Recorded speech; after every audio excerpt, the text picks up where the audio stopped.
Right, year 8, if you're moving on to this worksheet, then you have done your tonal strip using your color pencils and you blended that in to show dark, medium and light tones, and now you're ready to move on to mixing complementary colors.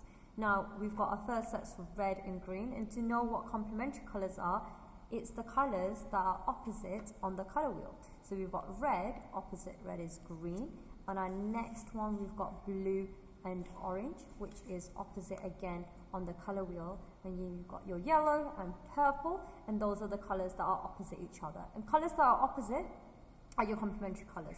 Now, to go ahead and start blending these two together is that we're going to start off creating a tonal gradient again. You do the same thing, what we practiced, and this is perfect because you've had enough practice, you don't have to think too much. So all I'm going to do is now demonstrate how to blend this together, two colors that not really naturally will blend together in the best way, just using the right pencil skills. Now I'm going to drag that shade, get lighter and lighter, just past halfway. Now you can't see it, but I've gone just a little bit there. I can still build my layers and just make sure that one side is more or less complete with 2 or 3 layers. So I'm going to slow down, use that circular motion, and drag it all the way.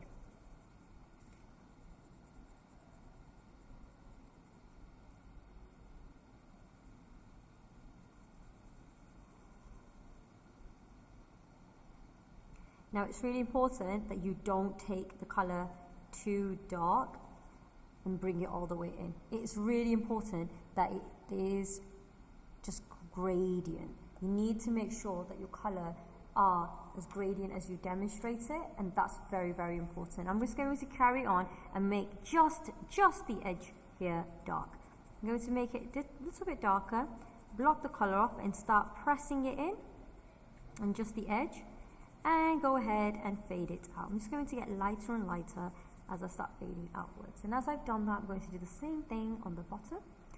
Use circular motion just there, and at the top as well. Make sure you slow down and make sure that dark color isn't spreading too far. And it's a bit dark. All you need to do is go very lightly in and make sure that color is now blending outwards. And you can stop pretty much here or keep working on the areas on the edges just to get it nice and dark. Now for now, just so that I don't get too carried away, I am going to stop.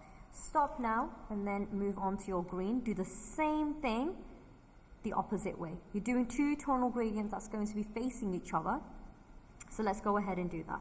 I'm going to press that color in, get lighter and lighter and lighter and lighter. It touches that red and I get very light now.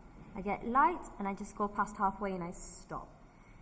Now I'm going to do the same thing, just cover my first layer up so there's no whites underneath it.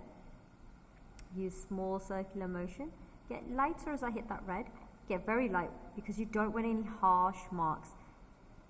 That's all I'm going to do. Do the same thing on the top. Make sure that I fill the corner up with some straight lines just because it's nice and neat. Then go back to my circular motion and start blending outwards.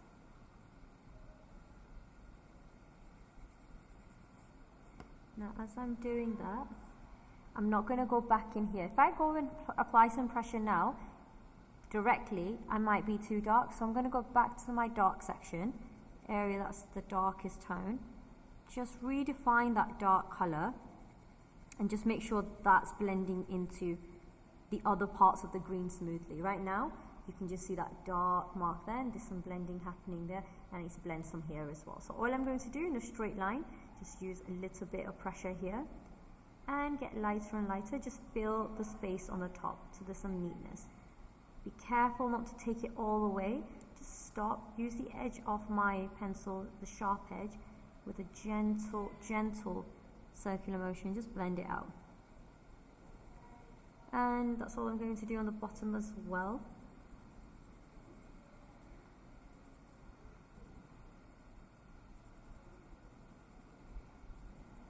Now I just need to make sure that this color blends into the lightest form of green very, very naturally. So I just need to make sure I've got some nice buffer in between, that the colors are beautifully blending into one another.